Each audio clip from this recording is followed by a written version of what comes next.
Menurut Mbah Yong, bagaimana cara terbaik mengakhiri polemik ijazah palsu Pak Jokowi sampai benar-benar tuntas, Mbah Yong? Kembali, tuntasnya itu tuntas sesuai dengan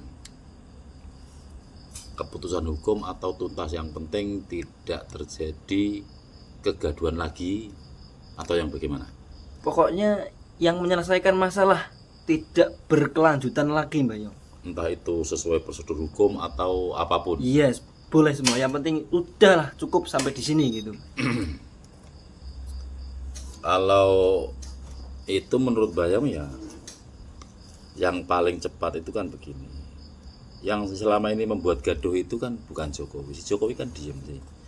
Yang selalu bernarasi, berkuar-kuar di media itu kan grupnya teroris.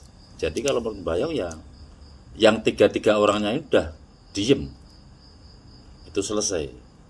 Kan begitu. Sekarang kita tengok, kita lihat kan berapa kali Pak Jokowi komentar soal ini.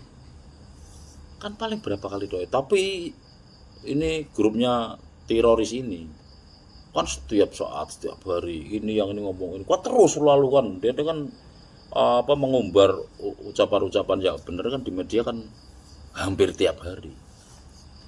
Dan itu kalau tiga-tiganya ini dan kawan-kawannya ini ndak apa namanya itu ndak diem, ya tetap akan berlanjut. Bahkan ini kalau menurut Bayang ya, ini terlepas dari pertanyaan kamu gimana baiknya biar ndak jadi gaduh kan begitu.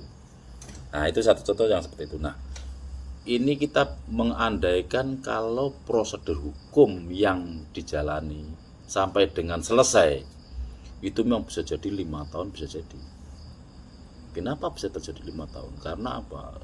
Ini si Roy ini kan apa namanya itu menjalankan misi atau menerima proyek kan ibaratnya gitu kan, untuk menjatuhkan kredibilitas Jokowi dan keluarganya. Jadi dia akan cari masalah terus.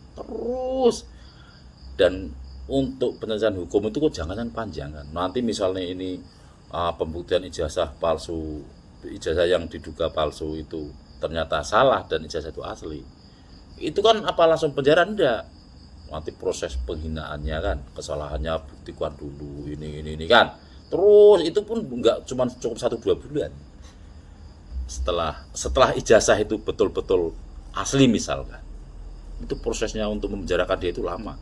Udah gitu begitu divonis bersalah, dia akan banding itu kan ya enggak 1-2 hari, bulan juga. Nah setelah banding itu dia nanti akan banding lagi. Setelah kalah lagi, dia akan mengajukan PK, peninjauan kembali perkara. Itu kan waktunya lama lagi kan. Sudah mengajukan itu, misalnya PK-nya ditolak, dia akan mengajukan kasasi. Itu lama lagi prosesnya.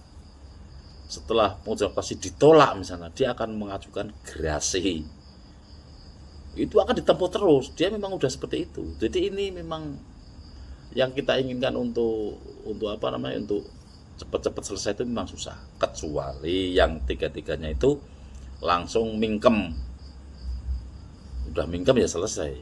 Cuman yang bisa mingkemkan itu apa? Kita juga tidak tahu. Entah itu dia minta jabatan lah, entah itu dia minta uang, kita kan tidak tahu. Saya rasa kalau suruh mingkem sukarela, saya rasa enggak juga.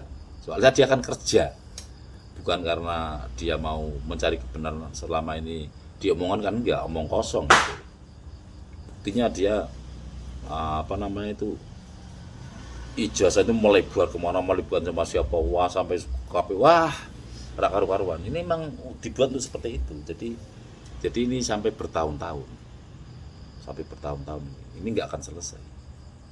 Selesai nanti mungkin ada 3-4 tahun baru selesai.